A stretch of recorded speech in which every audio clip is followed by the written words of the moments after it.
o governo criou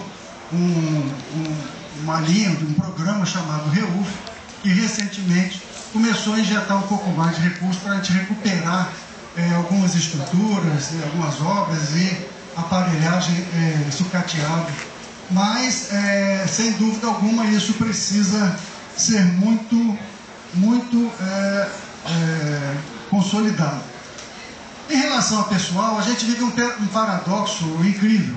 Por exemplo, quando você vai no Ministério da Saúde, eu esse ano tive 2 vezes reunião sobre o Júlio Miller no Ministério da Saúde em Brasília, quando eles veem o número de servidores que nós temos, o número de professores que trabalham aqui, o número de técnicos, servidores da UFMT, o número de pessoas cedidas, o número de pessoas que são contratados com esses contratos provisórios que vêm da FUSC, eles falam assim, pô, mas não é possível, vocês têm funcionário demais. Não é possível um hospital com praticamente 1000 funcionários ter 118 leitos. Ao mesmo tempo falta gente. E o tempo todo a gente fala, está faltando gente, falta gente. E o porquê disso? Uma das razões é que o sistema público, ele tem uma dificuldade muito grande de contratar agilmente. Então, às vezes, você precisa de um engenheiro, porque aqui a caldeira tal, precisa de uma reforma, precisa de um... Aí você não consegue contratar um engenheiro porque você não tem uma vaga de servidor de engenharia para você contratar com a velocidade que é necessária. A mesma coisa com o setor FIM, que é o setor assistencial. Você precisa de uma enfermeira especializada em UTI. Não consegue contratar porque naquele momento não tem uma vaga de enfermeira. O que os hospitais universitários, as universidades federais, de um modo geral, vieram fazendo durante todos esses anos, durante pelo menos as últimas 2 décadas? Contratando de uma forma em que ela consegue ter uma autonomia, que é através de suas fundações, que também o Júnior já fez referência em relação à preocupação com problemas de desvio de recurso público, etc. Essas fundações. Aqui eu queria dar um depoimento de que, felizmente, a nossa fundação Unicelva é uma fundação que não tem problemas com o TCU, com o CGU. A gestão da universidade também exerce o tempo todo uma preocupação muito intensa em relação à gestão da nossa fundação, mas infelizmente aconteceram problemas em várias universidades e que inclusive fizeram com que alguns reitores perdessem o cargo. Muito bem, então a maioria das universidades federais que têm hospitais universitários passaram a contratar por suas fundações, porque preciso de um neurocirurgião, preciso de um oftalmologista, preciso de um bioquímico no laboratório, preciso de um bioquímico especializado em microbiologia. Então essas especificidades, elas começaram a ser resolvidas com essas fundações. E no nosso caso, também por determinação da gestão anterior, que antecedeu a professora Maria Lúcia na reitoria, nós não vamos usar a fundação para isso, porque isso é um problema, lá na frente vai dar problema, e realmente deu. E essas contratações não foram feitas através da fundação, felizmente. No entanto, precisavam também ser feitas. E a maneira de resolver foi com o município, através de uma fundação que o município tem, a Prefeitura Municipal de Cuiabá tem com a FUSC, a Fundação de Saúde de Cuiabá, que contrata uma série que também com contratos temporários, contratos de muito má remuneração, a gente sabe disso, e esses contratos, eles acabam tapando os buracos que nos faltam aqui. E aí, Júnior, já lembrado sobre a sua referência aos vários regimes. Nós temos aqui hoje já uma série de regimes, que tem pessoa contratada de tudo que é jeito. Tem funcionário do Estado, funcionário do município, funcionário da União e funcionários de uma fundação que tem um contrato muito precário. Muito bem. O que aconteceu?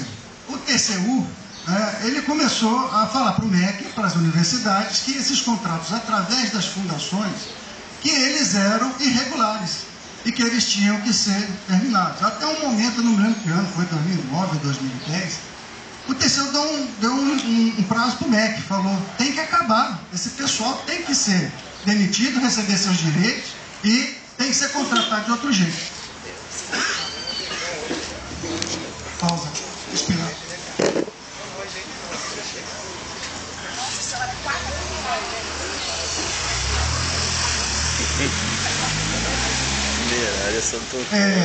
Bem, então, o TCU indicou que essas contratações tinham que ser terminadas. E isso, logicamente, gera um problema terrível a nível de Brasil todo. São cerca de 26 mil pessoas no Brasil todo contratadas dessa maneira, algumas delas trabalhando há mais de 10 anos.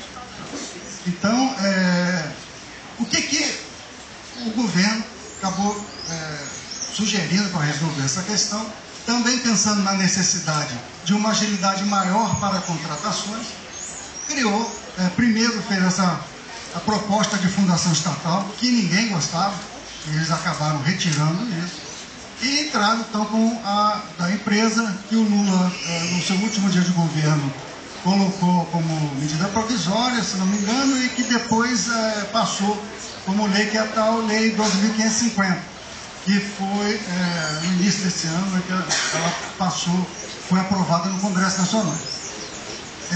Muito bem. Em relação ao nosso hospital, o Hospital Júlio Miller. Então, como eu disse, o orçamento é irrisório, que vem do MEC, a gente depende do SUS, da Prefeitura. Nós ficamos desde 2005 para recontratualizar, porque a gente recebia recursos, que eram em torno de R$840 mil por mês. Esses recursos, eles com um encarecimento que é crescente do setor saúde, do aumento da complexidade, paulatinamente os custos do hospital foram aumentando. E como a gente também precisa de usar esse recurso para contratar esse pessoal que está contratado pela FUSC, cada vez mais aumentando a necessidade dessas contratações, hoje já são 316 trabalhadores nessa situação, cada vez mais sobra menos dinheiro para fazer as coisas de manutenção e girar o hospital, que é o material, os insumos necessários para o dia a dia. E aí cada vez mais o hospital entrando em dificuldades. Durante todos esses anos, a negociação muito difícil, muda prefeito, muda secretário, e a gente não conseguia resolver essa situação, quando só conseguimos resolver em abril desse ano, por intervenção do Ministério da Saúde e do Ministério da Educação, que fizeram a Secretaria Municipal de Saúde ter que contratualizar com a gente, e nós conseguimos melhorar essa contratualização. Então hoje nós temos um contrato novo. Independente disso, é o contrato, como eu disse antes, que a Secretaria Municipal diz que quer comprar da gente. Nós temos problemas, por exemplo, porque nós não temos alvará sanitário. Se é alvará sanitário, a gente não está liberado para fazer alta complexidade. Nós fazemos alta complexidade aqui e recebemos como médio. Então, tem uma série de questões legais que, infelizmente, por mais que a gente queira defender todas as bandeiras em relação à justeza das questões que, por exemplo, o Júnior levantou aqui, a preocupação com o SUS público e tal, e o tempo todo nós temos marcos e questões legais que impedem o funcionamento melhor dessas questões. Mas o que acontece hoje? Nós tivemos uma melhoria nesse 840, nós passamos para 1.080.000, uma coisa assim, mas e junto com o recurso que a gente recebe da Secretaria Estadual de Saúde, qual que é a situação hoje do Hospital Júlio Miller? O Hospital Universitário Júlio Miller continua no vermelho, apesar de ter melhorado a sua contratualização. Porque o gasto que ele tem tido chega a alguns meses a R$1,5 milhão. Então nós estamos desde o início do ano acumulando débito e vamos fechar o final do ano, se alguma coisa não mudar, nessa balada, nessa toada. Bem, a universidade, quando pode, recorre, ajuda, quando é preciso, vai ao MEC também pedir mais recursos, mas essas coisas todas são extremamente desgastantes e dependem dos humores dos políticos. Muito bem.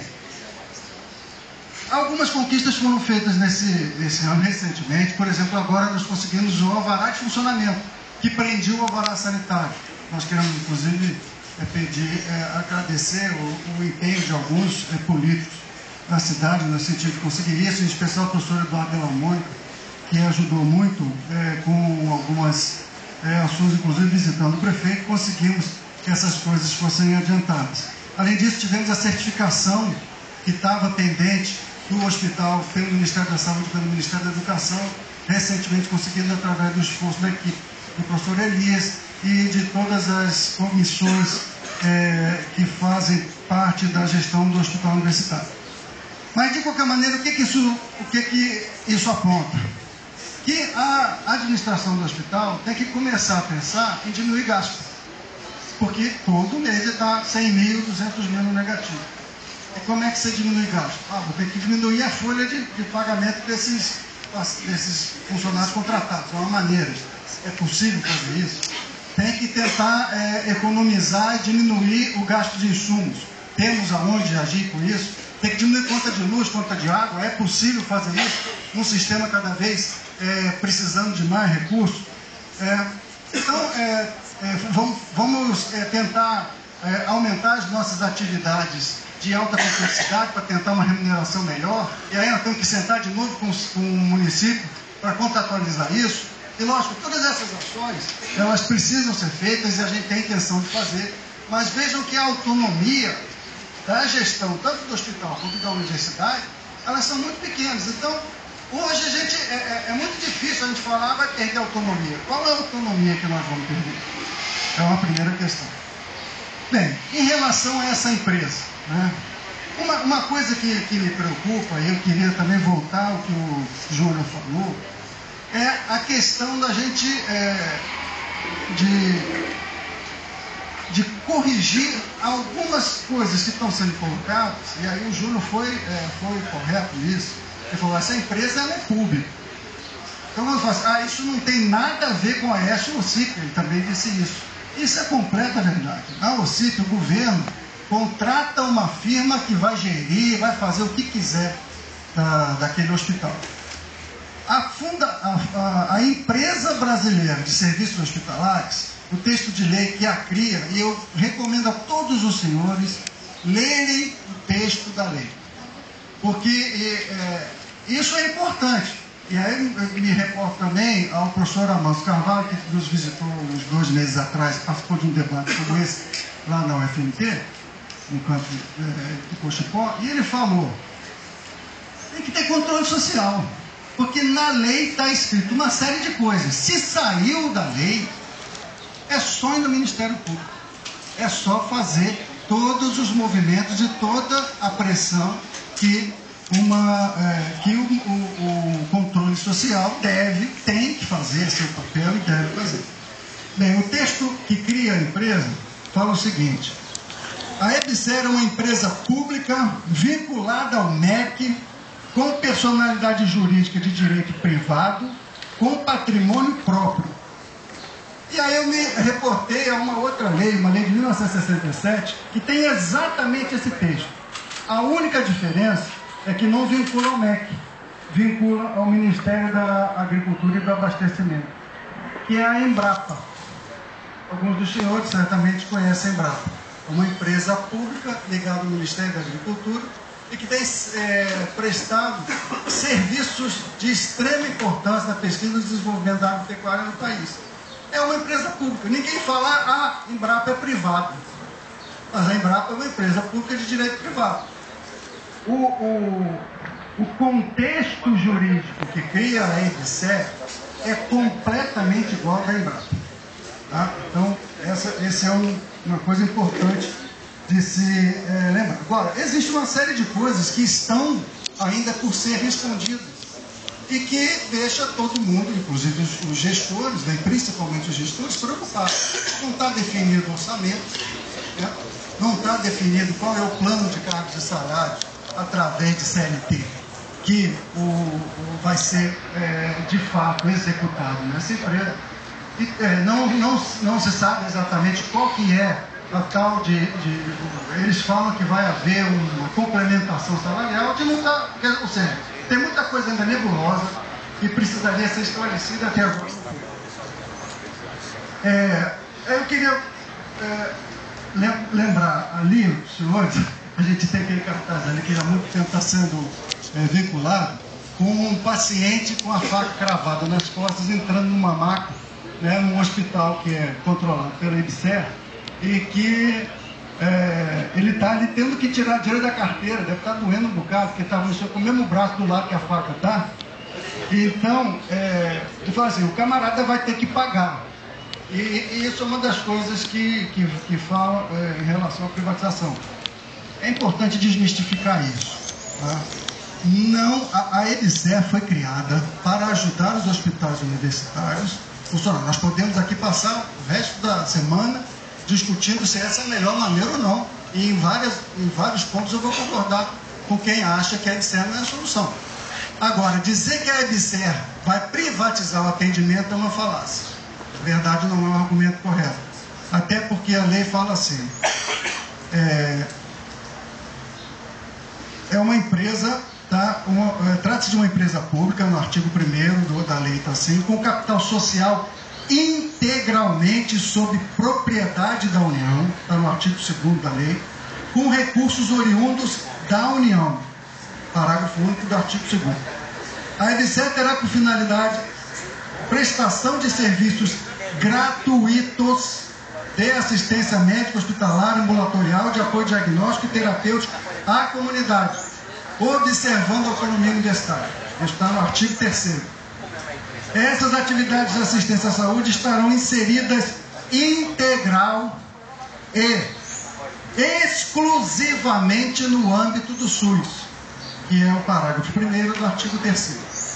A EBSER, ela não está liberada por lei a cobrar ou a receber ou fazer convênio com qualquer plano de saúde. Então, é importante. Vão fazer? Quem tentar fazer vai estar descumprindo a lei. Muito bem. Uma outra questão é a seguinte. Tem um artigo que fala assim, que a EBSER se reserva o direito de receber de planos de saúde. E por conta disso, algumas pessoas interpretaram isso como, tá vendo? Ela vai atender plano de saúde. E aí precisa ser explicado o porquê dessa cláusula. Uma questão também, o Júnior deve saber disso, que isso deve certamente ser um dos pontos que são discutidos no Conselho Nacional de Saúde. Um dos pontos importantes é que são exatamente esses pacientes que o setor privado, os planos de saúde, não querem, porque são caros, dispendiosos, vão dar prejuízo e mandam para o hospital público. Com esse artigo, a EBSER se reserva o direito de legalmente procurar o ressarcimento do plano de saúde. Porque está corretíssimo, ninguém aqui é contra isso. Se eu tenho um plano de saúde, se amanhã eu precisar, ou se agora eu passar mal aqui, eu precisar de fazer uma cirurgia de urgência, o Hospital Júlio Miller não deveria cobrar do meu plano de saúde o ressarcimento. Então essa cláusula não quer dizer que o hospital vai atender plano de saúde, porque não vai. E aí uma outra ressalva, que quando começar o primeiro debate que aconteceu esse ano sobre a EBSER, eu que estava presidindo, a reitora não estava, eu falei com todas as letras. Mesmo se essa EBSER viesse para trabalhar com hospitais privados, em momento nenhum, um serviço sequer do Hospital Júlio Miller vai ser dedicado a atividades com pessoas não vinculadas ao SUS. O Júlio Miller só trabalha com o SUS e pronto. A pedra sobre esse assunto. Muito bem. Uma outra questão exatamente são os servidores, né? E aí o Júlio já colocou como é que a gente não tem certeza sobre tudo isso. Mas uma coisa é certa, não tem como o governo federal ou a própria universidade obrigar um funcionário que não queira trabalhar sob o comando da EBSER de trabalhar nela. Tá? Então, o que nós perguntamos isso, eu tive a oportunidade de participar de uma reunião em que estava o professor Rebelato, amigo do Júnior, que é o atual diretor da EBSER. Eu pergunto assim, como é que vai ser isso? A gente não pode obrigar. Então, quem não quiser ir, a universidade pode colocar outro lugar, por exemplo, na CAPES. Pode até ceder para a rede pública, se for esse o interesse do funcionário. Mas aí como é que você faz sem um funcionário? A resposta que tem vai ter um concurso público para trabalhar através de CLT dentro da EBSER, vai ser um funcionário da empresa. Então, os direitos, isso também está no texto da lei, ele diz assim, poderão ser cedidos à EBSER os servidores públicos das instituições federais de ensino superior para a realização de atividades assistenciais ou administrativas, ficam assegurados aos servidores os direitos e as vantagens a que fazem jus no órgão de origem. Ninguém que resolver aceitar e trabalhar nessa ABC, se ela entrar, vai perder qualquer direito. E eles ainda falam, isso não está na lei, falam que vai haver complementação de pagamentos. Isso nós ainda estamos querendo saber mais sobre isso. Controle social. A EBCE também está na lei, o artigo 14º, está sujeita à fiscalização de CGU e TCU, Ministério Público e quem quer que seja. A administração, está dito que vai ser criada subsidiárias dos estados e que cada hospital poderá ter uma subsidiária. E também está colocado que o dirigente máximo dentro do hospital, da empresa, vai ser nomeado pelo reitor. Então, há um controle, continua havendo controle. A informação também que está sendo dita é que o Conselho de Administração, ele vai ser meado, vai ser dividido entre a empresa e entre a universidade. Tá? E todas as cláusulas que falam sobre a finalidade da EBSER dentro da lei, falam assim, a EBSER vai apoiar, a EBSER vai ajudar, a EBSER vai o tempo todo ajudar alguma das atividades da universidade ou das faculdades ligadas à saúde. Então, o único ponto aí que eu discordo do Júnior é que ele falou que a EBSER vai entrar para dizer o que você vai ensinar ou o que vai ser feito com os currículos dos cursos de saúde. E de forma nenhuma na lei há qualquer abertura para isso. E, inclusive, não é interesse de ninguém aqui. Quem manda nos currículos é a comunidade acadêmica, quem manda no que precisa ser feito para a formação dos alunos e para as pesquisas é a comunidade acadêmica. Não há, no texto de lei, previsões em relação à perda de qualquer uma dessas situações. Já estou terminando, mas para falar para os senhores que nós estamos com uma situação difícil, apesar de a gente não ter esses funcionários ligados à fundação de apoio da universidade. Os nossos funcionários que têm contratos temporários, que são contratados pela FUSC, com contratos precários, diga-se de passagem, agora o TCU e o TCE do Estado, eles estão começando a apertar a Prefeitura Municipal de Cuiabá com esses contratos. Porque eles fizeram um paralelo com os contratos. E, na verdade, esses contratos são mais instáveis até do que os contratos que são feitos em outras universidades pelas fundações.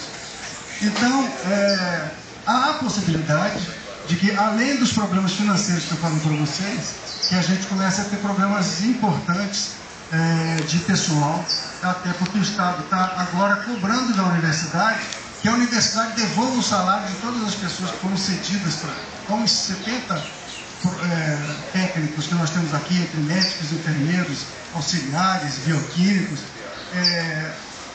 Talvez a universidade tenha que perdê-los, porque nós não temos recursos para repassar para o Estado para pagar o salário desse pessoal. Então, nós temos uma série de coisas que são muito preocupantes para o ano que vem. Nós estamos num momento em que aumentou o número de cursos, de alunos do curso de medicina. Eles estão chegando no ano que vem no internato, precisando do hospital.